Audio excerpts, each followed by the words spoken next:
విశాఖలో 2 రోజుల నుంచి కురుస్తున్న భారీ వర్షాలకు పూర్తిగా అయితే ప్రజలు ఇబ్బందులు పడుతున్నారు. ఈ నేపథ్యంలోనే పూర్తిగా మెరుపులు కూడా వేయడంతో అక్కడక్కడ పిడుగులు కూడా కొన్ని చోట్ల అయితే పడుతున్నాయి. ఈ పిడుగులు పడుతున్న నేపథ్యంలోనే ఈరోజు ఉదయం 2 యువకుల మీద అయితే పిడుగులు పడి ఒకరు చనిపోయారు, ఒకరు కేజీహెచ్ హాస్పిటల్లో ట్రీట్మెంట్ పొందుతున్న పరిస్థితి అయితే ఉంది. ప్రస్తుతం మనం కేజీహెచ్ హాస్పిటల్లో ఉన్నాం. ఇక్కడ బంధువులు అయితే రోధిస్తున్న పరిస్థితి ఉంది. ఎప్పుడు పిడుగు పడింది, అసలు ఏమైంది?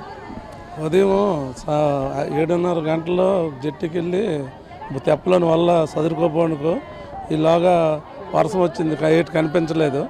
ఇలా బోట్ ఎక్కబోనికంతే ఇలా పిడిగిపడి 2 మనుషులు పడిపోయారు.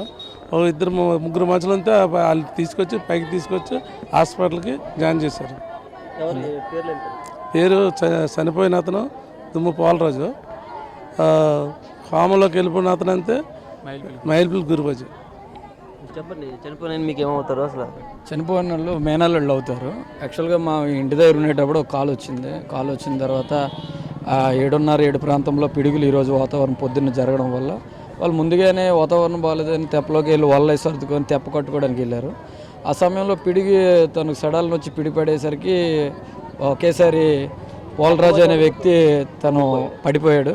మిగతా వ్యక్తి కూడా స్పృహ కోల్పోయి అక్కడ ఉండడం జరిగింది. వీళ్ళిద్దరిని అక్కడ ఉన్న కొంతమంది స్థానికులు ఒక ఆటోకి కాల్ చేసుకొని ఆటో మీద తీసుకెళ్ళేసరికి ఇక్కడికి వచ్చేసరికి కేజీహెచ్లో వేసేసరికి ఎమర్జెన్సీ వార్డులో ఆయన డెత్ అయినట్టుగా డాక్టర్లు నిర్ధారించడం జరిగింది.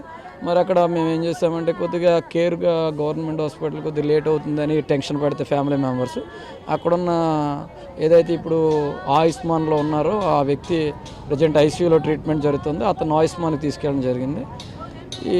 ఈ ప్రమాదం ఈ విధంగా జరిగింది. మరి అందరూ మా ఫ్యామిలీ వాళ్ళందరూ కూడా దాని మీద చాలా బాధపడుతున్నారు. వాడు చనిపోయిన అబ్బాయి ఫ్యామిలీకి ఒకడే కొడుకు, ఒక అక్క ఉంది.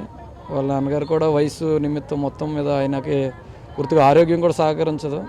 ఈ పరిస్థితుల్లో ఆయన ఏంటంటే ఏం చేయాలో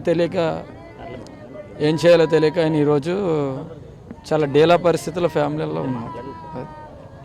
అంటే విధుల్లో ఉన్నప్పుడే ఇది పని చేస్తున్నప్పుడే పిడిగి పడిందా? విధులు కాదు, విధులంటే తెప్పలో కట్నాకి వెళ్ళారండి. తెప్ప కట్నాకి వెళ్ళేటప్పుడు అప్పుడు వర్షం పడేటప్పుడు గబలు తాడు ముడైపోతాడికి ఈ ఉరుము ఎప్పుడైతే మెరిసిందో మెరుపుగల్ల ఉరుము పడగల జట్టి కుర్రోడు దొరకలేదు. అలా తిరగబడి జనాలు వెళ్ళి పరిగెట్టు అందుకోపోతాడు నాకున్నారు. పోతే కుర్రోడికి అప్పుడు అయిపోయాడు. కుర్రోడు అక్కడ పడిపోయాడు. ఆ కుర్రోడు కోవల్లో ఉన్నాయి. జట్టిన ఉన్నాను సార్. 7 గంటలకు 7:30 లోపు మన టైం చూడలేదు.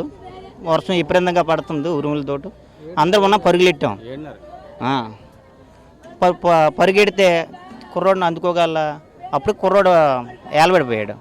ఈ కుర్ర అర్జెంటుగా ఆటోలు తీసుకొచ్చి ఎక్కడ ఫోన్లు చేసి అందరూ పరుగులెట్టి కేజీఎస్కి రావడం జరిగింది. ఇది అయితే తెల్లవారు 7 సమయంలో ఆ గంటల సమయంలో పూర్తిగా అయితే పిడుగు పడడం జరిగింది. ఈ నేపథ్యంలోనే 2 యువకులు అక్కడ తెప్పకి వలకడుతుండగా ఒకరి మీద అయితే పడిపోయి స్పాట్లో చనిపోవడం జరిగింది. మరో యువకుడు అయితే హాస్పిటల్లో ట్రీట్మెంట్ పొందుతున్న పరిస్థితి. ఏదైనప్పుడు కూడా విశాఖలో 2 రోజుల పాటు కురుస్తున్న వర్షాలకు ఒక కుటుంబం విషాదమైన ఘటన జరిగిందని చెప్పవచ్చు. కెమెరా పర్సన్ సాగర్తో నాయుడు, RTV విశాఖ నుంచి. మరిన్ని వీడియోస్ కోసం ఛానల్ ని సబ్స్క్రైబ్ చేయండి. లేటెస్ట్ అప్డేట్స్ కోసం వాట్సాప్ ఛానల్ ని ఫాలో చేయండి. అండ్ లింక్ డిస్క్రిప్షన్ లో ఉంది.